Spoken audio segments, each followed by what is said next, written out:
ये अवाम इसमें इतना गुस्सा है आपके खिलाफ, ये किसी दिन फट पड़ी ना तो आपको समझ नहीं आनी, इसी जेट के अंदर आपको भागना पड़ेगा। तो पहले 950 था, अब 1050 है। 100 रुपये बढ़ा इसमें। अगर आज पेट्रोल रात को और महंगा हुआ तो मजीद और किराया बढ़ेगा। बहुत किराया बढ़ गया, 2000 पिंडी कर दिया, इतना इन्होंने कर दिया, महंगाई कर दी है।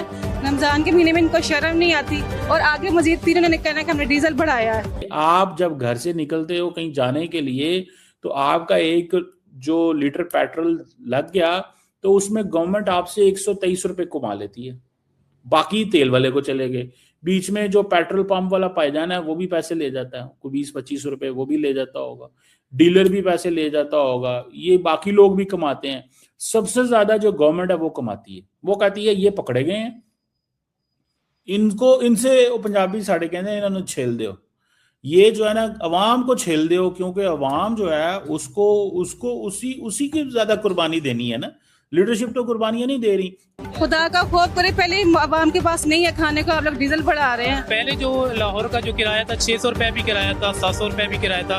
अब एकदम जो क्या जैसे ही पेट्रोल की कीमतें इंक्रीज हुई हैं तो अब किराया जो है वो 900 रुपये है और कहीं पे 950 रुपये भी किराया है। पेट्रोल आज सुबह मैंने 350 रुपये पर लीटर डलवाया है। लक्ष्मी चौक से DHA 5 का 150 रुपये किराया आ रहा है। और शहबाज शरीफ साहब ने कहा ये जा रही है 51 ना 55 रुपये पर लीटर का रेट बढ़ा दिए। और इसके ऊपर से पाकिस्तानी मीडिया और वहाँ का पब्लिक का क्या राय है, कैसे वो लोग भाई चिल्ला रहे और चीख रहे और गालियाँ दे रहे शहबाज साहब को, ये जरा देखेंगे आज हम इस वीडियो में। और क्या किराया है यहाँ पर? बहुत किराया बढ़ गया, 2000 पिंडी कर दिया, इतना इन्होंने कर दिया, महंगाई कर दी है। रमजान के महीने में इनको शर्म नहीं आती और आगे मजीद फिर इन्होंने कहना कि हमने डीजल बढ़ाया है। खुदा का खौफ करे, पहले आवाम के पास नहीं है खाने को, आप लोग डीजल बढ़ा रहे हैं। लेकिन हम देख रहे हैं कि ईरान की जंग की वजह से तमाम तर मसाइल बढ़ रहे हैं।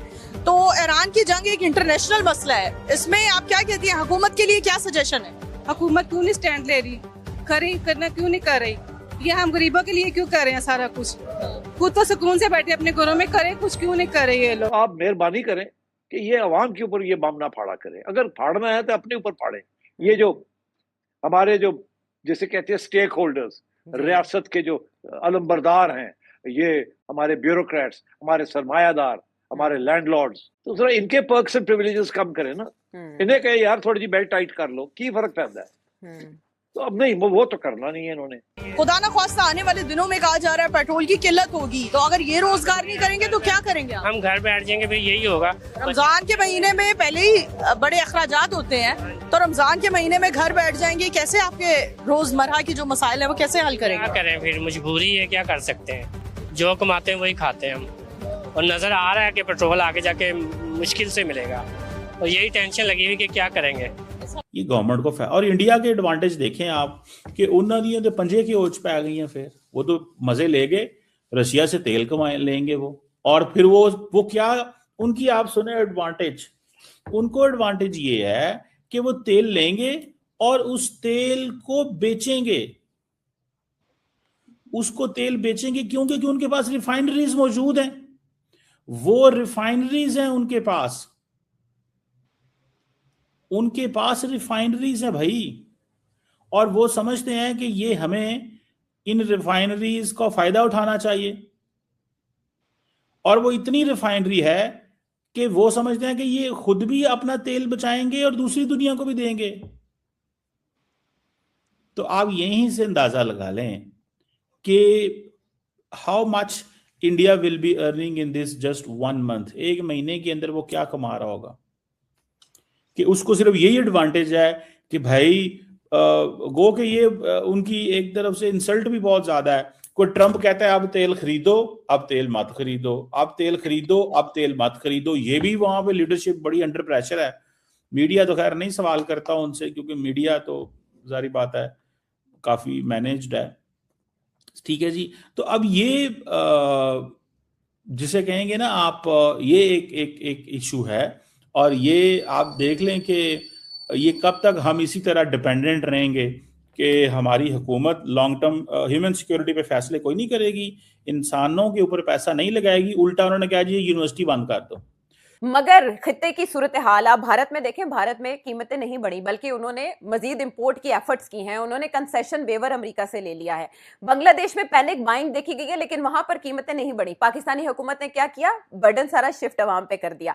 शहबाज शरीफ साहब एफर्ट ये कर रहे हैं कि उन्होंने नवाज शरीफ साहब से जाके मुलाकात की और उन्हें सिचुएशन से आगाह किया। आपके ख्याल में बड़े भाई छोटे भाई को क्या मशवरा देंगे, रिवाइज करो, कीमतों में इजाफा वापस ले लो, या क्या कहेंगे वो कि आने वाले हफ्ते क्या करो?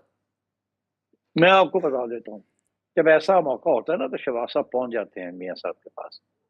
मियाँ साहब खुश नहीं होते इन चीजों से। वो जब भी ये इस किस्म का दबाव आता है ना अवाम के ऊपर, तो मुझे पता है कि मियाँ नवाज शरीफ नाराज हो जाते हैं। वो कहते हैं और कोई रास्ता नहीं सी, ये क्यों कीता जे, कोई और रास्ता नहीं है, ऐ नहीं कर सकते, वो नहीं कर सकते। और आगे से फिर ये वो जो ब्यूरोक्रेसी ने पूरे टॉकिंग पॉइंट्स दिए होते हैं ना, वो फिर प्राइम मिनिस्टर साहब जाके और बड़े मियाँ साहब को बताओ, वो चुप कर जाते हैं। He is not in government. उनको नहीं पता कि शहबाज शरीफ साहब के ऊपर कहाँ से प्रेशर्स आ रहे हैं, और वो बताते हैं कि जी ये भी प्रेशर, ये भी प्रेशर, ये भी प्रेशर, मैं की करूं। वो अपनी बेबसी का इजहार करते हैं। और बड़ा भाई सुनता है, कहता है ये तो ठीक गल नहीं है। उन्हें एहसास है कि मुस्लिम लीग नून वाइप आउट हो रही है और ये इनके गले पड़ेंगी ये सारे फैसले। ये किसके लिए कर रहे हैं ये सारे फैसले? ये अपनी वफात की तैयारी कर रहे हैं ये लोग सियासी तौर पे। इनका क्या ख्याल है, इससे पाकिस्तान को बचा लेंगे ये? अगर पाकिस्तान को बचाना है तो फिर जाते ना जाके डोनाल्ड ट्रंप को कहते कि अगर आपने इंडिया को दे दी है ये सहूलत कि वो रूस से मंगवा ले, तो हम भी मंगवा लेते हैं रूस से। हमें भी बड़े मसले बने हुए हैं और रूस के साथ हमारे तल्लुकात बनाने दें। नहीं, वहां नहीं पहुंचेंगे, वहां तो उनको नोबेल प्राइज देने की तैयारी हो रही थी। तो अब बात यह है कि आई एम सॉरी, ये it is very annoying and irritating कि आप लोग किस किस्म की पॉलिसीज आप बनाते हैं। अब आप आगे, अब मुझे पता है जो आप सवाल की तरफ जाएंगे कि सऊदी अरेबिया और पाकिस्तान के दरमियान क्या होने जा रहा है, और वहां भी बड़े मसले हैं। मुझे नहीं समझ आती हम कैसे निकलेंगे इससे। और वही हम कभी इधर जाएंगे, कभी उधर जाएंगे, कभी इसको समझाएंगे, कभी वहां जाके भीख मांगेंगे। एक तरफ जहां पे भाई पाकिस्तान में 51 रुपये पर लीटर पेट्रोल बढ़ने के बाद अभी हो चुका है 350 रुपये प्लस हो चुका है, वहीं दूसरी तरफ पाकिस्तानी मीडिया और वहाँ के आम पब्लिक ये चर्चा कर रहा है कि इंडिया में प्राइस क्यों नहीं बढ़ा। और दूसरी तरफ इंडिया तो पहले से रसिया से तेल ले ही रहा था बिना अमेरिका को पूछे। फिलहाल ट्रंप साहब ने ऑफिशियली अनाउंस कर दिया कि आप रसिया से पेट्रोल ले सकते हैं भारत, और साथ में भारत उस रशियन पेट्रोल को रिफाइनरी करके यूरोपियन कंट्री में भी बेच सकता है। हालांकि इसमें कोई नई बात नहीं है, ना भारत उनकी कोई अनुमति ले रहा था। इससे पहले भी हमारा देश भारत रशिया से पेट्रोल लेके उसी पेट्रोल को रिफाइनरी करके भाई वापस यूरोपियन कंट्रियों को बेच रहा था। तो ये सारे पाकिस्तानी मीडिया को तकलीफ है, जैसे चीमा साहब ने बोले कि इंडिया को ये सारे एडवांटेज है। भाई एडवांटेज इससे नहीं मिलता है, इसके पीछे बहुत बड़ा पॉलिटिकल रीजन रहता है, इकोनॉमिक चीज़ है ये। और सबसे बड़ी तो आपको प्लांट बैठाना पड़ेगा रिफाइनरी के लिए, और इन केस मान लो रशिया से पाकिस्तान पेट्रोल ले भी लिया तो रिफाइनरी करने के लिए उनके पास प्लांट है नहीं। तो इससे बहुत से चीज़ें हैं जिसके वजह से पाकिस्तान वो सारे चीज़ें नहीं कर सकता है जो भारत करता है। हालांकि हर चीज़ के लिए पाकिस्तानी और वहाँ का लोग और वहाँ के मीडिया के भारत की दुहाई देते हैं कि भारत जो कर रहा है हमें भी वैसे ही करना है, इंडिया जो स्टेप्स लेगा हमें भी वही स्टेप्स लेना है, जबकि ये मुमकिन नहीं होता हर जगह। ठीक है ना। अभी जबकि वार चल रही है, पूरी वर्ल्ड में पेट्रोल और गैस की प्राइस बढ़ जाएगी। इंडिया में हालांकि कुछ बढ़ा है, ऐसी बात नहीं कि नहीं बढ़ा है,